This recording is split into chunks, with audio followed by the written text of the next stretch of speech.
Finally চলে এলাম তেঘড়ি কালী মন্দিরে। এখানে ডিজে অঙ্গিত বাজছে সেই ঝাড়খণ্ড থেকে আগত তেঘড়ি কালী মন্দিরে। দেখতেই পাচ্ছ বিভৎস দানব রূপে বসেছে আমাদের অঙ্কিত সাউন্ড।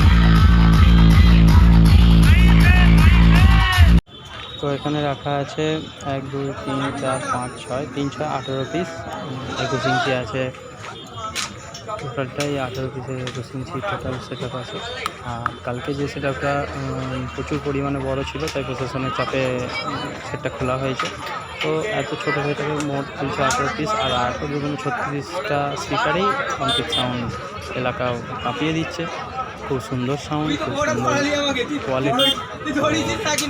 ওকে, ভালো লাগলে অবশ্যই কমেন্ট করবে আর চ্যানেলটাকে অবশ্যই সাবস্ক্রাইব করে রাখবে পরের ভিডিও পেতে। ওকে, দেখা হবে সেটা বন্ধু। আর দেখতেই পাচ্ছ লাইটিংটাও রেডি প্রায়। ওয়েদারটা খারাপের জন্য লাইটিংটা দেরি হয়ে গেল। আর কিছুক্ষণের মধ্যে আবার সেটআপটা বাজবে। অবশ্যই পরের ভিডিওটা পেতে সাবস্ক্রাইবটা অবশ্যই বন্ধু করে রাখবে।